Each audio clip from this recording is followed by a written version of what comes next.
Hey, this is an interview with Esther Betts, who is a trans person in the UK. And she recently wrote an article titled, "I Regret My Tactics at a Trans Rights Protest, and Here's Why." And why I want to speak with her is because she was a radical trans rights activist, and she has had a transition of mindset. And so she speaks to me for about an hour about this transition and how she has rethought the nature of getting other people to respect and to tolerate and to accept the trans person in UK society, and I think it applies to the United States. So here you go. You wrote an article in The Guardian, and it couldn't have come out at a better time, specifically for one line. And there's a number of different levels to the discussion that I want to get into. But one line that you said is that, quote, "The trans rights movement's tendency to refuse direct, open engagement in debates has not silenced transphobia at all." And just this past week, Twitter's implemented their hate speech policy, and they are banning accounts that misgender people. So assumably they're going for trans rights, but they are limiting the ability for people to have good faith arguments by trying to squash bad faith arguments. So you couldn't have published this at a better time, but you didn't publish that because of that. Why did you end up writing this? Well, so the reason why I wrote it was because, so this is being a bit hectic to me. So when I went to that protest, I was in a very different mindset to what I am now. I was sort of very much in a sort of anti-free speech mindset. I believed that the best way to tackle transphobia is to simply stop transphobes from speaking. And I also had the view that these people were committing acts of violence against me. Yeah. And so when you think you're being attacked, and to be honest, in the UK anyway, trans women are being attacked in the media.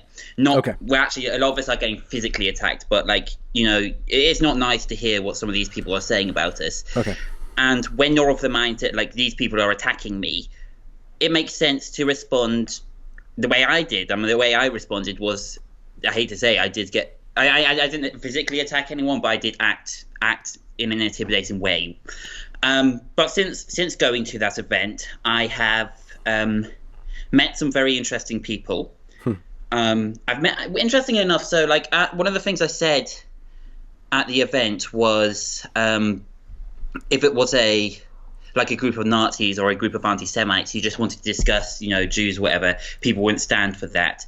At that event, I met someone who was very Jewish, and I posited that question to him, and he literally goes like, "Well, actually, I would," and I was like, "Oh, okay." And so I sort of became friends with him, and he invited me to talks by, I've sworn off using the word TERF, so I'm going to use the word gender critical just to be amicable. Okay. But he invited me to some talks by gender critical feminists. One of them was Raquel Sanchez, who is part of Women's Space, and the other one was Heather Bruskell Evans. And Heather Bruskell Evans was actually someone who I intimidated at that event, so I had the chance to apologize to her in person. So what I did at those events is I didn't shut them down or something. I sat down in the audience and I waited for a bit, and then I put my point of view across, of what they said, and challenged them on their views. And having the power to do that, I realized it really changed my view quite a lot, and the reason it changed my view is because I think in my head I had this idea of, if I went to these events and did ask questions, it would come down on me, if that makes sense. It would come down and people would start attacking me personally. Okay. Yeah. And I think that's what quite a lot of trans women feel, is they're scared to go to these events because they feel like if they go and voice their opinion, people will start attacking them. But I didn't get that at all. What I actually found was the audience was very happy that I came along. I found that I got a very interesting conversation out of people like the people who I went and spoke to. And I sort of realized that it is possible to have these discussions, and it is possible to confront these people in the realm of ideas. Yeah. I think another big turning point for me was that. Sorry, am I going on too long? No. This is. Another big turning point for me was, so my friend who I mentioned earlier, the very Jewish man, he's actually the head of a university society at the University of Bristol called the Bristol Free Speech Society. Okay. And he invited me to host an event. And that event, I think I mentioned this in my article, it was an event that was about the state of trans rights activism, what we're talking about right now. Mm-hmm. But what was so good about that event was I wasn't the only trans person there. A few of my trans friends came, actually. And people were allowed to ask my friends questions that they wouldn't be able to ask otherwise because they'd be scared. We talked about Jordan Peterson. We talked about how we had a really interesting conversation about how trans people are treated in Thailand, which I found really interesting personally.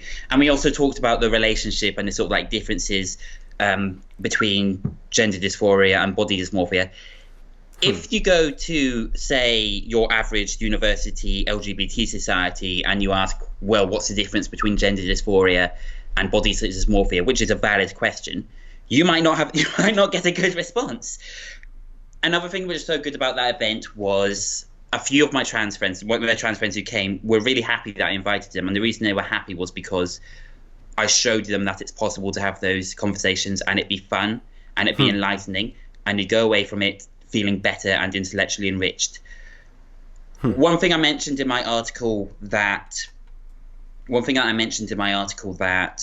thought was one of the things that I wanted people to pick up on was that trans people do face a lot of demonization. We face a lot of disrespect. Okay. And we are so used to feeling demonized and feeling disrespected, we forget that most people just want to learn more. And it is possible to have these discussions in a respectful way. Mm-hmm.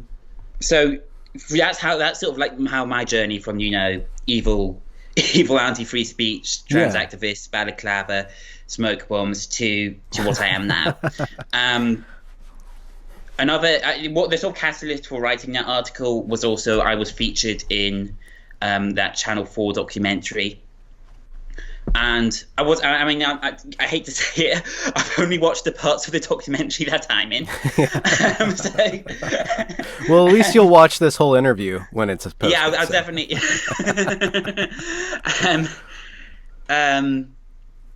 I realized that my words and my actions were being used to convey a point of view which I no longer agreed with. Okay. When was the protest that you were filmed in? That would be around April of this year. So it was about half a year ago now. And a lot of people have called me up on that. They've been like, oh, why didn't you do it 6-7 months ago? I bet you're only doing this because of publicity or because you were on television. And it's true that... Well, you have a platform now. So it doesn't matter... it doesn't necessarily matter your intention for using the platform that you've been given so much as the effect that you're going to have with using this platform. We can, I think it's much better to judge you by your fruits than by, what prompted you to speak. So. Yeah. I mean, I understand people are very dubious of me at this point. I accept that some people are not going to accept my sort of change in heart, no matter what I do. I just hope that, I'm not going to let that get me down. I'm not going to be like, okay, I give up then. It's going to be unproductive. Yeah. So what do you think is something that you want people to understand about the experience of being trans, as opposed to trans rights? What do you think that the public could, the first big thing to get across to them? That's such a broad question. Yeah. I hate to say it. If I had to pick something in particular, I would say that I want them to understand that being trans is genuinely very difficult. It's difficult for two reasons. The first reason is because we do face, persecution and we are demonized. Okay. And we also deal with gender dysphoria, which is not a nice thing at all. And I don't wish it on anyone. I think the thing I want to really drive home is nobody chooses to be trans. Okay, nobody wants to be trans. I don't want to be trans. I want to be a woman. Like if I could take a pill and I magically become a cis woman, I would not even hesitate. Okay. Most of us come to the decision to transition after years of really intense mental torment and trying all these different things to try and get rid of our gender dysphoria, and none of them work, and the only thing that works is transition. And I think that's sort of like the core of the of trans existentialism. Is that no one chooses to be trans, and it isn't an easy thing to be. And once you understand that, I think you start to understand why quite a lot of us act the way that we do. And many of us deal with that in lots of different ways. One thing that I don't know how right I am in assuming this, but trans people tend to be very insecure, which is understandable. I'm literally a girl with a dick. I mean, there's not much more you can be insecure about. It's either the best or worst of both worlds, depending on how you look at it. It depends on. I mean, there are lots of things. I mean, being trans is hard, but there are lots of things which. I guess there are small positives to being trans. It's an experience that not very many people. I think the biggest positive to being trans is your ability to change people's lives, because usually. How can I word it? So I'm usually the first trans person that people meet. And the sort of, I can't remember who said it, but someone said that the gift of being trans is the ability to look at your life and look at who you are and decide to completely change yourself. And I think when somebody meets someone who is trans for the first time, they realize whoa, this person used to be a man or used to be a woman. Now there's something completely different. I like to think that I look and sound enough like a woman for people to think that. And I think that when people notice that can have an effect on their lives, that can have an effect on them, looking at their own lives. Maybe they won't transition, but it's just the ability to know that you can change a lot of things about yourself. I think that's the biggest positive things about being trans. But like I mentioned, there isn't a whole lot of positive things about being trans. You still have to deal with gender dysphoria. You still have to deal with people just being absolute monsters towards you. You still have to deal with it's a mixed bag. But I'm not one of those people who wants to fall into the trap of self-pity and go oh, being trans is terrible, or poor pity me, because all things considering, my life could be a lot worse. You brought up transitioning completely, and that goes back to the gender critical argument that a man cannot completely become a woman. It seems like the gender critical argument is that a trans woman is not completely a woman. So there are issues where gender critical and trans rights overlap and can work together, and then there are certain fundamental contradictions, at least at this point in the argument. Have you thought much about that, and where do you come down on what category? I mean, they are right insofar that, hormones and surgery can do amazing things, but you will never have exactly the same body as if you had been born a woman. You can get relatively close, but you're still going to have a male skeleton. A neo-vagina, which is what they give you when you have genital surgery, is not the same as an actual vagina.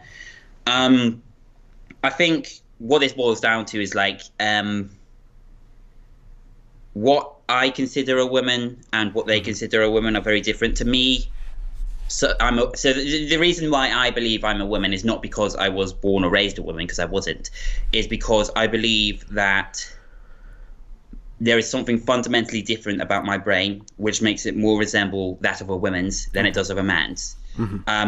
It's not a big difference, but it's subtle enough, it's big enough a difference that my brain does literally mismatch my body, and I really want to make changes to their body. And it's enough of a difference that if I know that I'm being perceived as male or feel like I am, I feel intensely uncomfortable. And most gender critical people would say something along the lines of like, oh, you're being sexist because there's no male or female brains. It's all the result of male or female socialization. Yeah. I agree that there is a degree of male and female socialization, but there is also I'm very adamant that there is also a neurological basis to being trans, and that is that mentally your brain is one gender and physically you're another one. And I think because I have that brain difference, that is what makes me a woman in my view. And I accept a lot of people will be like, well, that's not good enough. And the thing is, I reached a point where when I was a balaclava person, I was of the mindset that everyone had to view me as a woman, otherwise I wouldn't be able to live with myself. Okay. Now I'm a lot more relaxed about that, and because I'm a lot more relaxed, I'm able to do a lot more things because I'm not constantly worrying of like, oh no, have I been clocked? Have I been clocked? Have I been clocked? So yeah. Sorry, I do waffle a bit. Sorry. No, I'm thoroughly enjoying this. Thanks for engaging. Do you think that there is room for a third and a fourth category of gender, being the trans woman and trans men, as in the psychological way that human beings, just as a public entity, categorize things and approach different categories? Do you think a trans woman could be more accepted as something that is not a man, not a woman, but a trans woman? Do you think that would help transition? I think that's a very interesting question, and it reminds me of when I was doing my own event with the Bristol Free Speech Society, and somebody who was from Thailand actually said that. So in Thailand, you do, and in Thailand actually, in a lot of cultures, like in Pakistan as well, you do get people who are born male, but they take on female attributes and sometimes make changes to their bodies in order to try and make themselves look female. And they're not accepted fully as women, but they're accepted as a third gender similar to women. So in Pakistan, you have what they called the hijras. Or in Thailand, I can't remember what they're called, but they have a very similar culture where you get people who are born men and they medically transition. They're not fully accepted as women, but they're still accepted as a third feminine gender, but not women. If those people were born... Okay, it's very interesting. I've just thought of the answer, and it's a very interesting one. So if those people were born in the West, if they were born in our culture where we have a very binary culture when it comes to gender, they would probably be trans women. They would probably want to medically transition and be accepted as women, not as a third gender. Yeah. Because I come from a Western culture, my mind is very much set on whether I am a man or a woman, and those two options. I would feel uncomfortable being treated as a third gender. Okay. Because of the way that gender dysphoria works and how the way it's interacted with the culture I live in. Okay. But if I was born in Thailand or Pakistan, who knows? I might be accepted as a hijra. I'm probably mispronouncing that. I imagine there is probably someone just now just writing up a comment saying you are pronouncing that wrong, you white idiot. I'm very sorry. Do you think that there's what do you think about just abolishing gender then? I've had this argument. So when I went to see Heather Bosco-Evans, she actually posited this to me, and she was like, so quite often what they say is if you got rid of gender roles entirely, then people wouldn't want to transition anyway. You could just be a woman without, medically transitioning because your body would have no gender attached to it. I strongly feel that if that was the case and we lived in this, really great post-gender society, people like me would still want to transition because there is a very strong physical aspect. Okay. At the end of the day, I might, even if people think I'm a woman, I've still got certain male attributes, and they cause me great discomfort. And most people never see those attributes, but I still want to very much get rid of them. Yeah. And that would still be the case if there was no gender. So because there's a very strong physical element to it, and that physical element branches off into how you're being perceived socially. And what I say, sometimes So quite often people will think I'm a woman, but they'll think I'm a pretty tall woman because I'm 5'10", which isn't tall for a man, but it is tall for a woman. So when I transitioned, people were like, "Oh wow, you're a really tall girl. Wow, they're so big." These were people who thought I was a woman, but because they thought I was tall, I felt uncomfortable because I felt like they were.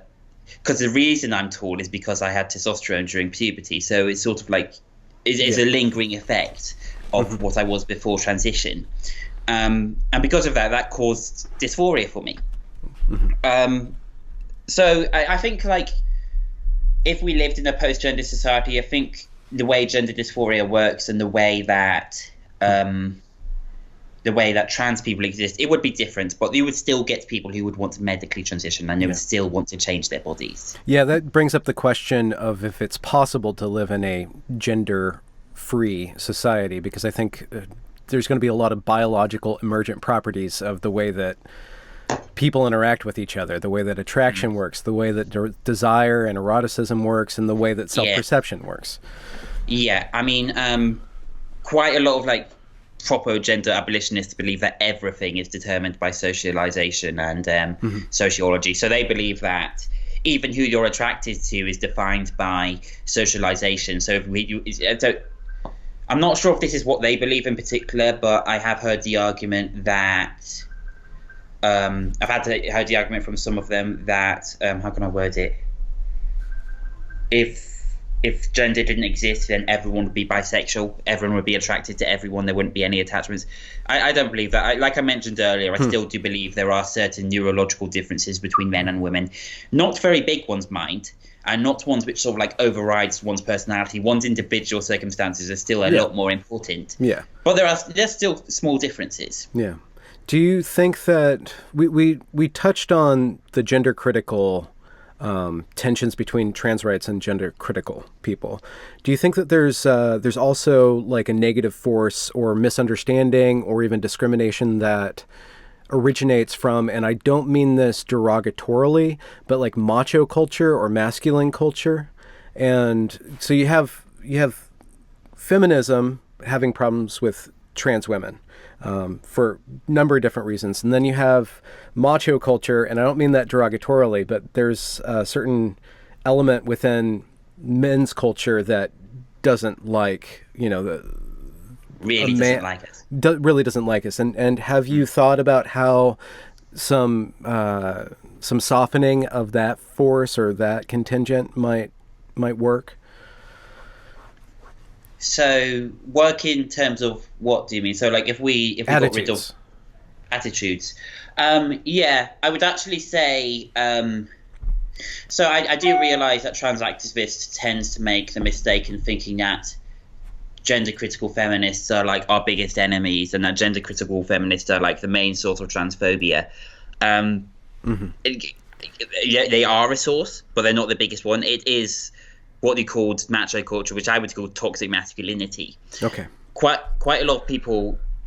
So quite a lot of people. How can I word it? They don't view us as women. They just view us as very effeminate men, and that makes them very uncomfortable, and they lash out because of that. Okay. And I do feel like that is probably the biggest source of transphobia, and that is the sort of people like macho culture, toxic masculinity is very much intolerant of people who they see as going against toxic masculinity. And how more can you go against toxic masculinity if you're born a man and you make a full transition to a woman? Is exactly the opposite, and it makes them very uncomfortable.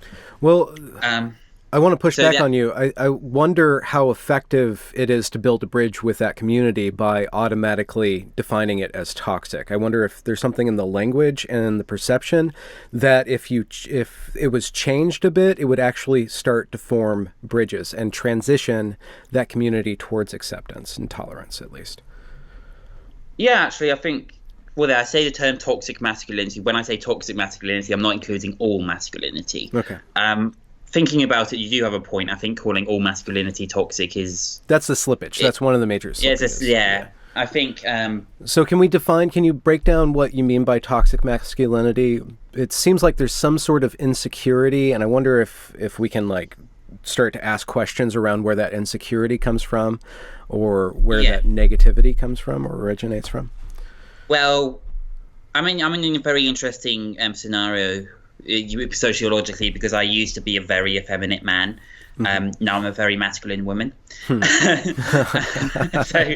and I have felt, I'm going to call it macho culture because I feel like that's a lot less contentious term. Okay. But so what I experienced a lot when I was growing up and when I was just a very effeminate man was a feeling that if I wasn't being macho, if I wasn't aggressive, if I wasn't having sex constantly with women, I was doing none of these things. I was worthless.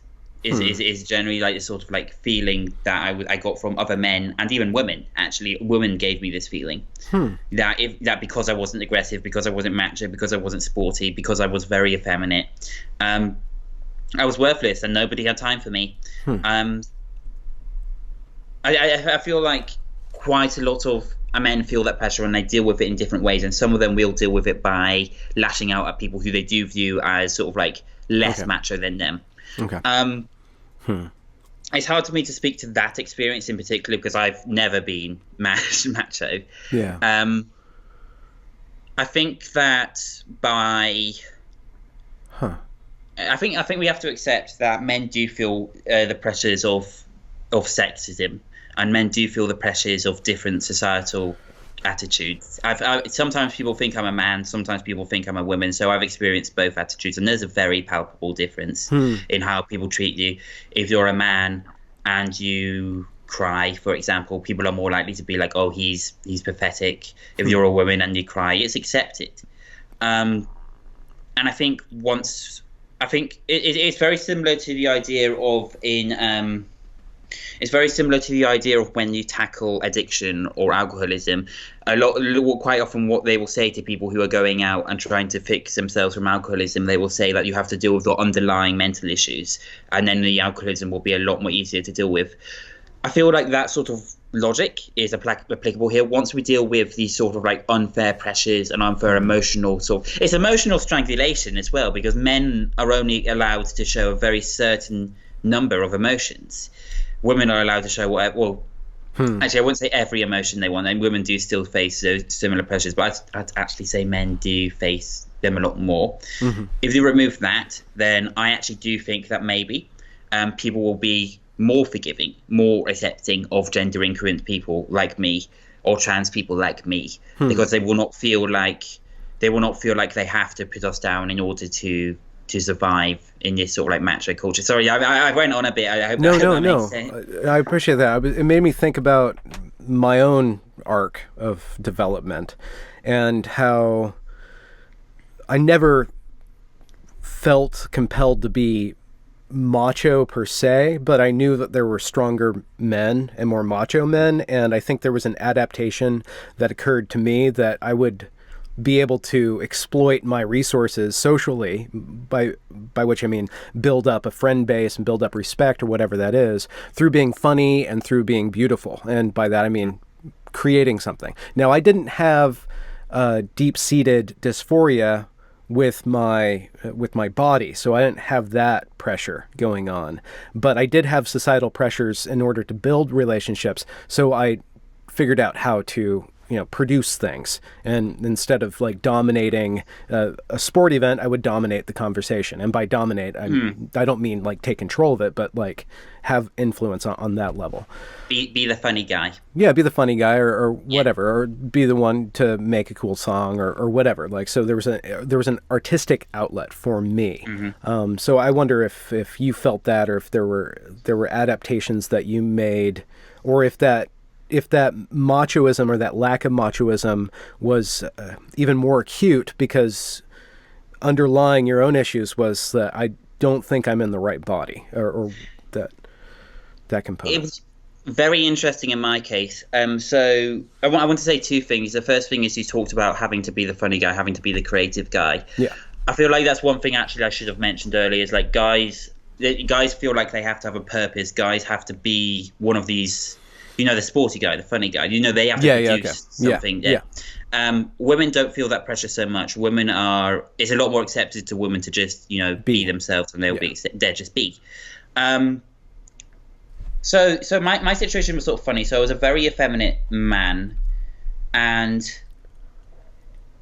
and I did get quite a lot of bullying because I was very effeminate. So like I've always been very limp-wristed. So I'll do like this shit and and. Did you grow up in a rural or an urban environment? Like how I'm big from is? Well, interestingly enough, so I spent my early years in London, but my family moved up to a very rural area of Scotland when I was pretty young. Okay. So my family originates from London, but I grew up in a very rural area of Scotland, a very religious area of Scotland as well. So that makes more sense with the societal pressures. It seems like in a less densely populated area, certain sorts of adaptations for masculinity and femininity are more enforced socially because the way that life manages to be livable is through men doing certain things and women doing certain other things that in a urban society, it's not so distinct. I think another big part of it was, so in the area of Scotland I lived in a place called Dumfries in Galloway, which is a very rural, it's actually the most rural county in the UK, I believe. The lads who sort of like very much lived up to this macho culture were sort of very respected in the community, if that makes sense. They were sort of like, people looked up to them and like, oh, those lads, we really like those lads. Oh, there was also the fact that they were related to everyone. And then there comes me. I think a big reason I suffered was because I was fundamentally an outsider. Not only was an outsider, so I was a very posh English outsider moving to a rural, mostly working class area of Scotland, and they thought like, not only is this person effeminate, he's also very. I don't come from a wealthy family, but I did come across as relatively posh, so I did get a lot of grief for that. Okay. But it's interesting what you say about the pressures that you felt trying to live up to macho-ness. What I did, and it's very interesting, and the only reason I did this was because I had gender dysphoria and I didn't realize. So I got bullied for being a feminine man, and on a shallow level, I really didn't like it. But on a deeper level, and I didn't even realize it at the time, I enjoyed being bullied for being effeminate. I enjoyed being called a girl. I enjoyed being told, you're basically not a man, Esther. Well, I wasn't called Esther back then. You're basically not a man, Danny. You're practically a girl. You're a lady boy. And I did this really coy thing where they would call me this, and I would go like, oh no, don't do that. But on the inside, I was like, yes. When did you recognize that? Was it later on, or? It was a lot later on. So I didn't start thinking about being transgender until I was in my early 20s. Okay. But I've had gender dysphoria all my life. The thing is, like, I didn't even know what trans was until I was about that age anyway. Mm-hmm. It reached a stage where I was actually trying to invite that behavior. So I would just straight up go to the guy who used to bully me, and I go like, hey, honey, how are you doing? And just sort of stroke him. And he would go absolutely... He'd be sitting down, and I'd just like sit on his lap like that. And he'd be like, what on earth are you doing? And I'd be like, oh, I don't know. I just really like you. He would go mental. I'm sorry. Don't read this wrong, but that's pretty ballsy of you. I've always been yeah. And he would push me up and be like, you get away from me, you girl. And I'd act like I was being persecuted. Just a very interesting thing that I did. And the reason I did that was because it was gender affirming. They were calling me a girl, and I didn't even realize it was gender affirming. Yeah. Sorry, go on. Well, you made kind of I don't know if this can be read as sexist, but you made a generalization about men needing to prove themselves by their productivity, and women need to prove themselves, or are pressured to prove themselves by their entity or their beingness, and their being comfortable, their being social.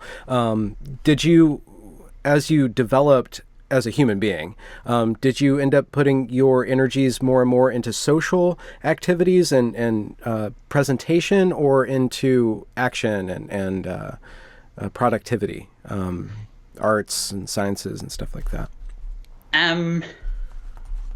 So the thing is, so like because of gender dysphoria and because of this sort of background I came from, I've always been very mentally ill. So my ability to be productive has always been very limited. It's not that I didn't want to be productive. It's just that I could not make myself be productive because I was very busy dealing with other stuff. Yeah. And gender dysphoria tends to have that effect. Gender dysphoria is a very crippling thing. You feel like you're not able to do anything. I will say what I tended to put my energies more into was... I would say there was a long time in my life. So after I left school and I got kicked out of college, I basically spent 2 years doing absolutely nothing. I was a shut-in. I didn't socialize. I slept all day. I only went out at night. So I wasn't being productive or social at that time. Yeah.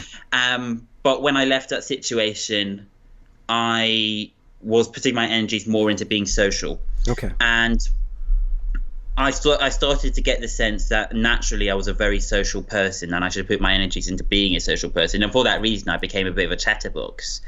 And so almost to excess, actually. And I think the reason it was to excess was because in social situations, I would be very insecure because I was worried, like, these people are perceiving me as a gross man. I don't want to be seen as a gross man. What if they mention my hair? What if they mention my nose? You know, the masculine aspects of myself. So my way of dealing with that was to just talk over them. So I was that guy. I was that guy who would show up and everyone would be like, oh my God, here's this guy.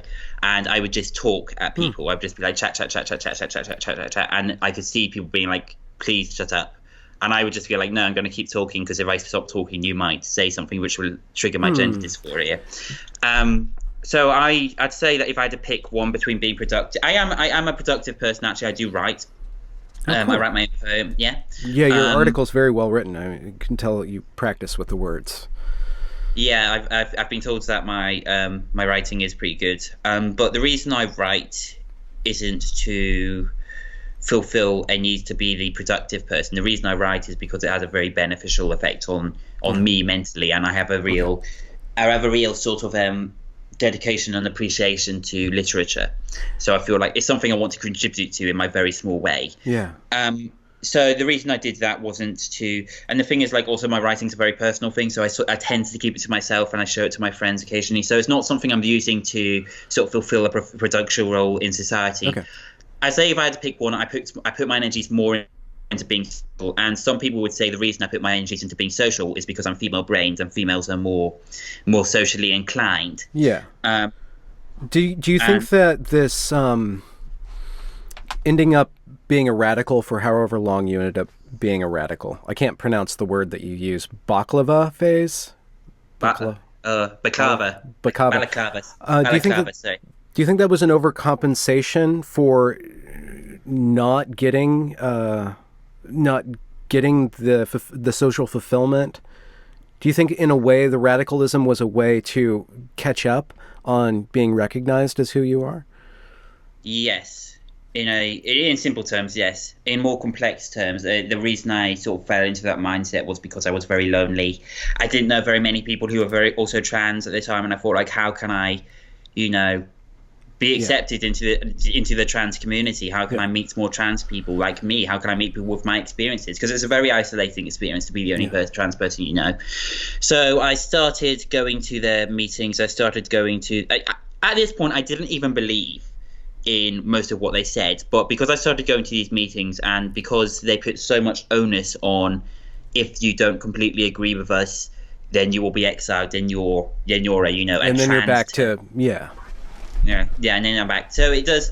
There is that element of just wanting to know other trans people. At that point, I mean, since my transition, I've been a lot more comfortable socially generally. So I've always had a relative amount of friends. I mean, at that point, I still had quite a few friends, but I didn't have very many trans friends. I didn't have very many people who I felt like I could share my experience with.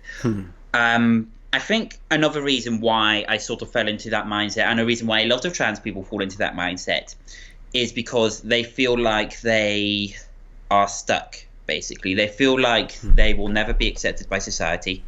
They will never be accepted as a woman. They will never be accepted as a man. And so, therefore, the only way... And so therefore, because they will never be accepted, it means society is constantly attacking them. Society is constantly like attacking them because they don't view them as men or women, and they will never be seen as men or women. And once you get stuck in that mindset, I've been calling it the fortress mindset. You start seeing everything else as an attack. Yes. And once you're in that mindset, it's very easy to then say, well, the only way I can exist in this society is to be very belligerent and aggressive back. That's why I think it's so important to change the discourse around gender in this country, because not just because, it's a really horrible debate that we've got going on here, but also because the more we reach out to trans people, the more we have these discussions with trans people and show them look, you can have these discussions and you will be accepted as a man or a woman, or accepted in general.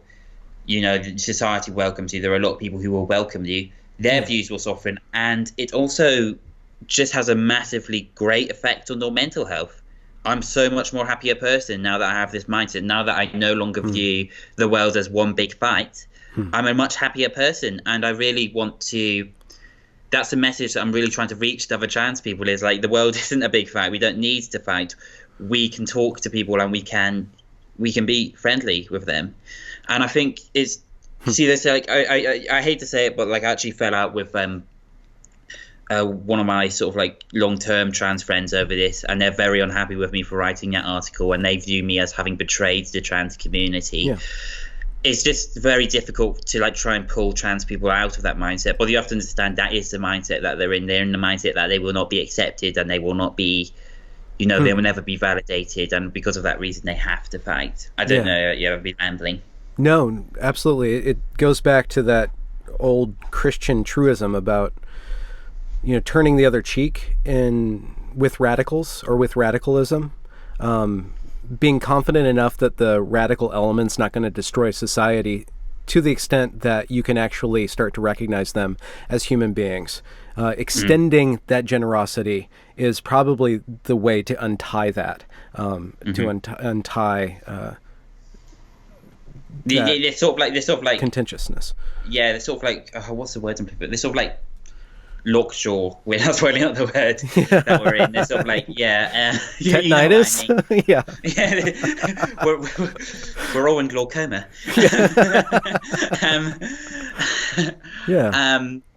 I feel there is, especially my Twitter feeds just now is pretty much mostly gender critical people who have followed me and are trying to challenge me on my views. And I think the reason they're doing that is because I'm the first or one of the only trans people who they have access to, so they're very raring for a debate.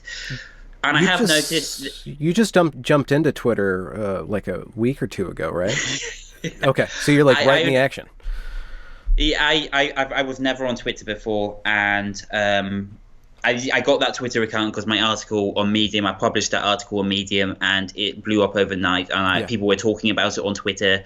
So I got a Twitter account so that I could talk about it with people and chat with them about it.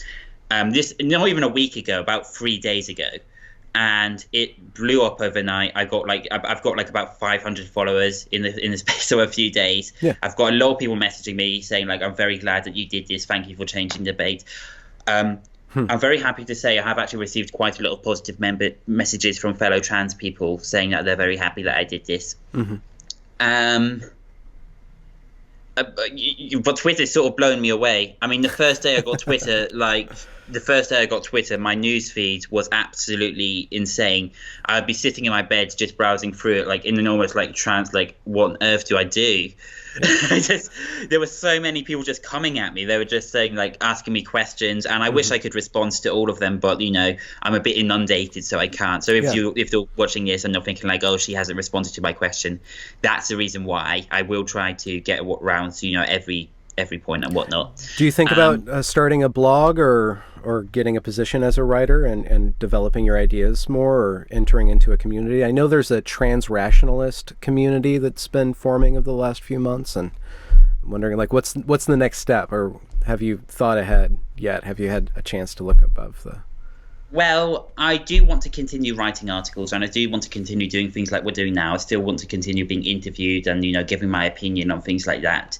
So I still do want to be a presence. I'm working on a few new articles. Because like quite a lot of journos have approached me and they've been like, do you want to write for our newspaper? And I'll be like, yeah, sure. So I'm actually working on that. What the thing is, like I said, do I want to join a community? I don't want to sort of fall into the trap of like joining another community and just letting them define who I am and my views. I want to be the person who is such a moderate that nobody agrees with me, basically. Yeah, right. I want pissing everybody off. that's been my experience so far. I'm like, and because I've gotten a lot of grief from the gender critical side because I feel like my apology wasn't enough. Yeah. A few people from the gender critical side have said, like, oh, if they're really sorry, how come they're still a trans woman? Why don't you detransition? It's like, I never said that I was going to detransition. I just said I regret doing that. And it's just very funny. So, like, feel free to add me on Facebook, by the way, Esther Betts. But I posted the Guardian article on my Facebook feed, and I made it public because I knew people would be, like, you know, trying to search me up just to, like, check out my Facebook profile. And the comments on that link were so half of it was like people who were from the gender critical side. They were coming over to say like, "Oh, you're a man. How dare you do to the women's toilets? You're basically a paedophile." And like some of the other comments were people from the more radical trans side saying like, "You're a quisling. You've just sold out the trans movement." Yeah. And I just thought that's been my experience so far. I've just somehow managed to hit this perfect spot where both sides are very annoyed at me. It's like your upbringing has perfectly prepared you for this moment. I've been annoying people all my life.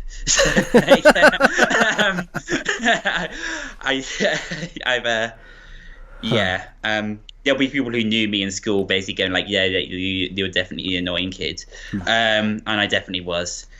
But what I want to do is I want to be somebody who is worth talking to. And in order to be someone who is worth talking to, you have to disagree. So I want to be a moderate, but I don't want to fall into the trap of becoming, because I've noticed, I don't know much about this sort of like trans rational cis community, but I've noticed quite a lot of trans people who do sympathize with free speech and they do sympathize with gender critical positions sort of go too much in the other direction and they say like, oh, well, you know, maybe the gender critical people are right. Maybe, you know, the trans rights activist movement actually is a rape lobby. Maybe they do want to, you know, mass gaslight girls and rape them. I feel like that's going too far in the other direction. So I want to make it clear that I'm still a radical, but I'm a very pro-speech, I'm very pro-dialogue, very anti-violence. I'm a very pacifist radical. I'm not going to completely agree with, I'm not saying that there's no validity to gender critical arguments, but I'm not going to completely agree with them. I want to be someone who, like everyone from these camps, can come to and go away having had a discussion where I actually had something to bring them up on and we feel more intellect. I'm sounding very narcissistic right now. Well, no, it's a good point because I think that once the dialogue can be a little bit more relaxed and honest and nuanced, then I try not to offend anybody by saying this, but I think that there is a loophole that can be exploited in the trans rights activism where men can use this as a shield to get into spaces. So what we need to do is if we're in a dialogue that has good faith and accepts people, then we can start to evaluate and start to look to see who is exploiting this. But if the emotions are really high and it's with us or against us on every front, then the people who actually benefit from that are the creeps and are the people who have unresolved issues because they thrive in the conflict. Yeah, and I don't know if you heard about this, but we actually had a very bad case of that exact thing happening in the UK where a sex offender his name was Steve White. He got to court and he goes like, oh, actually, I've just come out of the trans, by the way. My name's Karen now. And the court goes, okay, then you go to a women's prison. So this person who had only just came out as trans, hadn't medically transitioned at all, had showed very little intention to transition, was just put in a women's prison, and he sexually assaulted other inmates. And that was very unfortunate because that's exactly what people were saying would happen. Yeah.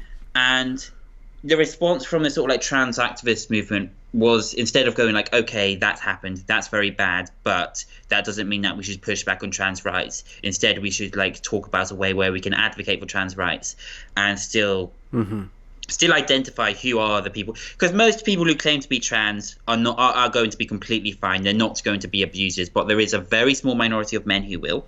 Yeah. And we have to have a discussion over how we identify these people and how we deal with them. Yeah. What we don't want to do, and what's been happening, is going like, no, we're just not talking about that. Okay, we're just not talking about that. Don't talk about that. Stamp it out. Let's don't talk about it, because that's what the response has been so far. You have to take ownership of facts. So the fact that Karen White was allowed into a women's prison because they came out as trans and they used that to assault female inmates, that's a fact. What we do with that fact, we can take ownership of it, go like, okay, that's very unfortunate, but this doesn't mean that trans people are evil. This doesn't mean that trans people are a danger. This is one example of this happening. This is how we can deal with these examples in the future and still respect trans people. Instead, what's happened is the trans rights activist movements go like, okay, let's just not talk about that. And that's allowed the more, I would say transphobic, because there are some transphobes out there, the actual transphobes, to just pick up that fact and go like, well, see, I was right. I was right. See, trans people are just perverts who want to like abuse women, trans people. And and like, as a result, we've got a very one-sided dialogue where this fact has been taken and used to produce that. And no one's pushing up to that, because no one will have that dialogue. To take this one step further is that the movement to undermine gender as a biological fact, to basically to go against science, which is happening in, I think, Nature, the supposedly authoritative magazine on science, Nature, said that there's no such thing as gender. There's no scientific evidence of gender. Anyways, what I'm trying to say is that going against facts will even end up making people go against science and stifling that dialogue, which will slow down the progress of us being able to scientifically like investigate like how are trans people different neurologically, and if we go down that path, then we can actually develop fine enough tools to screen people and then to help them, and that might end up broaching into like, what do we do with a trans child? How do we identify a trans child, and what are the proper steps to deal with that? The debate within the sort of neurological world just now, I mean, I will admit this isn't something I've read too much about here, but like there has been a study which did show that trans people have brains which more closely resemble that of their identified sex. So trans women have brains which more closely identify that of people who are born women. The debate is over whether they have those changes because they've been taking hormones and the hormones make those changes happen, or whether they were just born with those changes. I'm of the opinion that they were born with those changes, because if they weren't born with those changes, then how would they even want to know they were trans? I think the reason why, so the sort of like process you just described, where we like research the science and medicalism of transgenderism, and we find ways to know that how to diagnose transgenderism and say this person is definitely trans. That ties into a sort of ideology called transmedicalism. And transmedicalism is that there is a medical basis behind being trans, which is identifiable medically.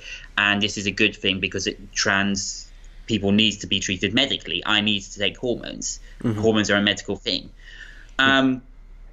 It's a very contentious thing to be.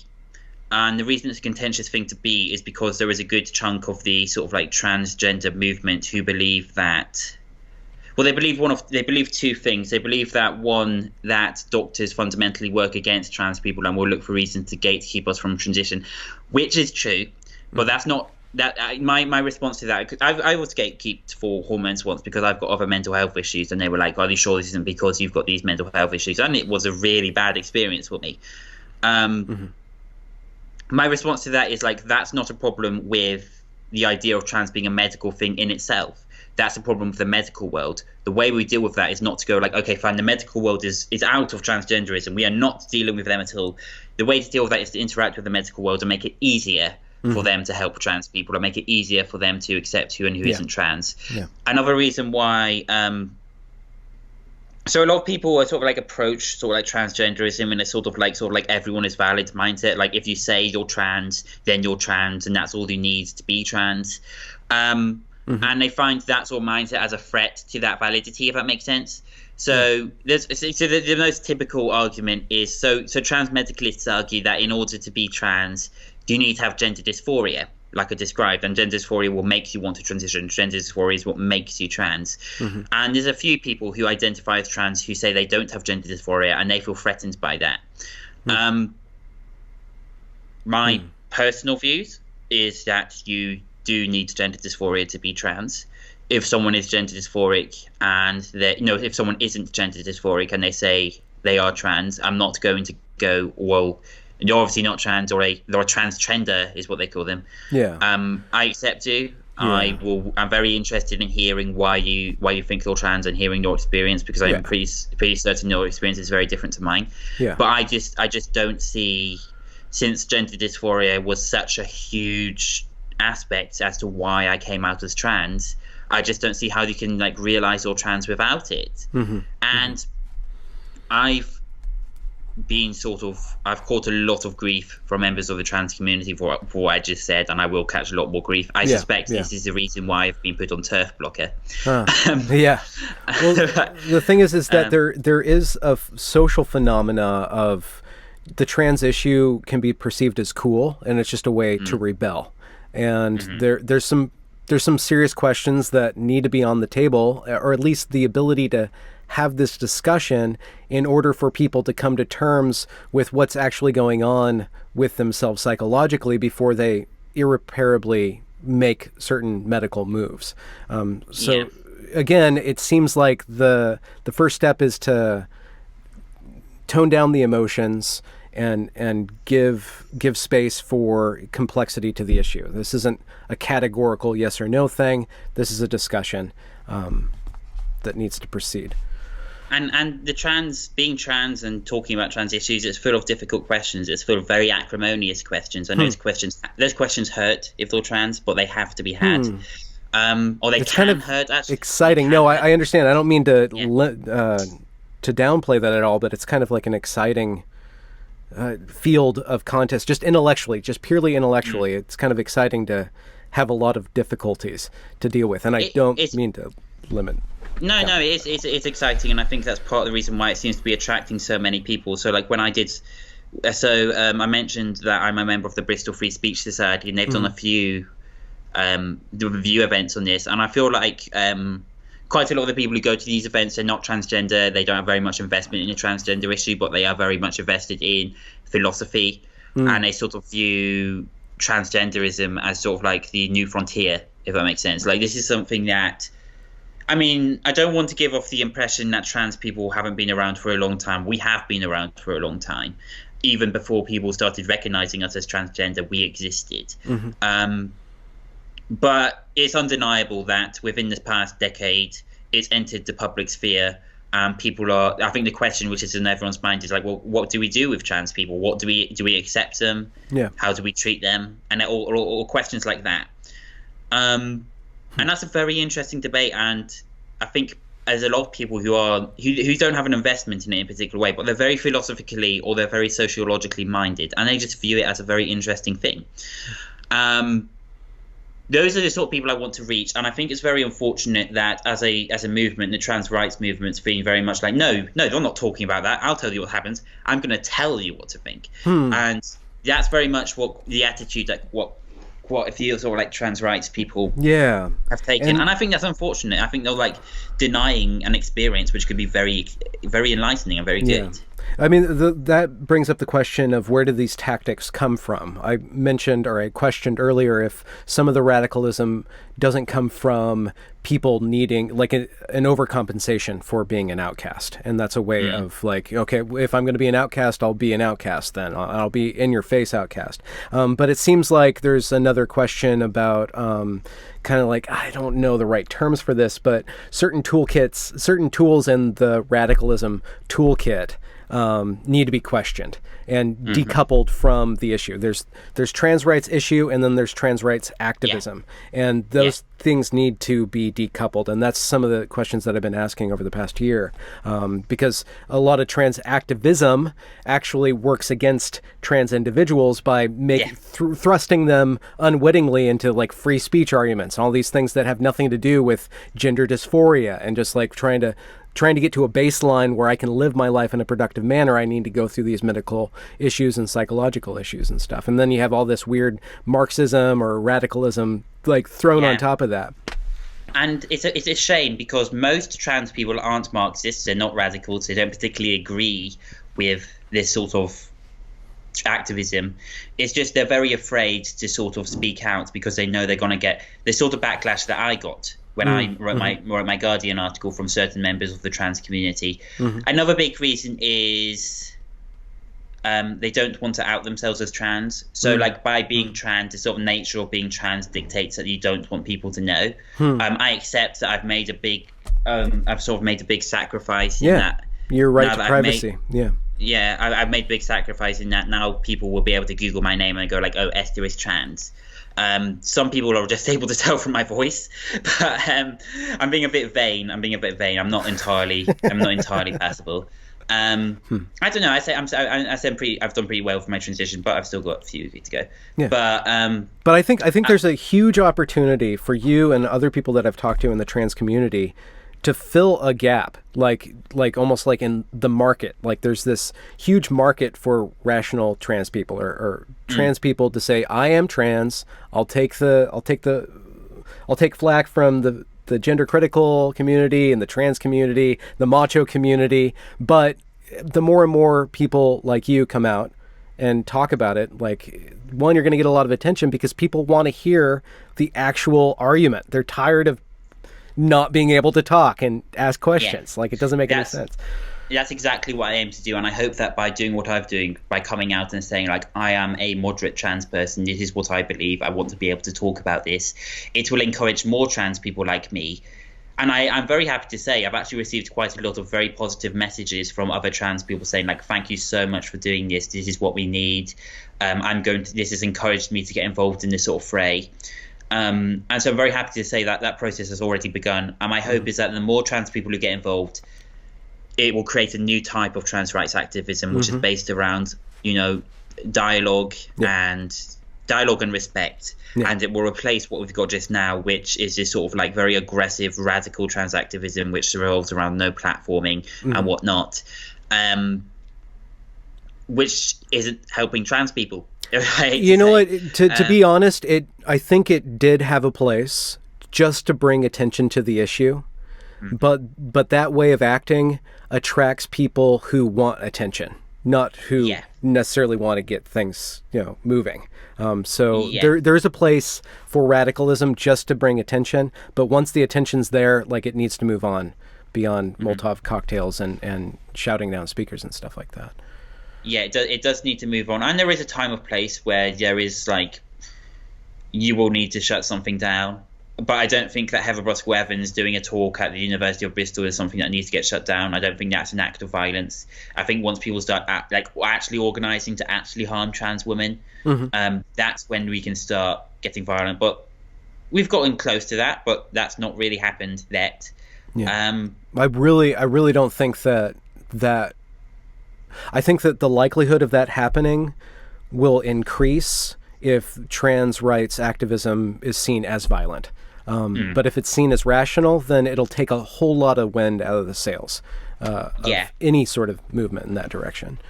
Yeah, and that's another big reason as well, because I realized that. So I accept that people. I do live in a transphobic society, and there are people who will not like me just because I'm trans. There are people who will be scared of me just because I'm trans. But there's also like a lot of people who didn't have an opinion on trans people. They didn't have much of an opinion on me. But because of what's been happening in the sort of like trans rights movement world and what's been happening in the political sphere, they're now afraid of trans people. They're afraid to ask these questions. They're afraid to treat trans people like they would anyone else, because they've got this image of trans people as being untouchable. Trans people are you're not allowed to question them. They're not allowed to challenge them. You have to tiptoe around them. You have to do exactly what they say. Otherwise, they might get angry at you. Mm-hmm. Otherwise, they might get really upset.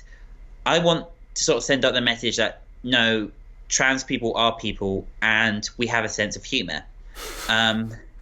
Yeah, I mean, it's a big thing. I mean, like, people say that, humor is the great humanizer, and I hope to put out there that there's a lot of problems within the trans community. It's a very sort of like conflicted, it can be a very toxic community. But there's also a lot of love there. There's also a lot of care there. There's also a lot, and the most important thing is, with any society, with any community which has been historically marginalized, there's a lot of humor, and I really want to sort of like show that to the rest of the world. Like, look, trans people are loving, caring, and we can have a laugh, and you can talk to us. And I think that would change a lot of minds just on its own.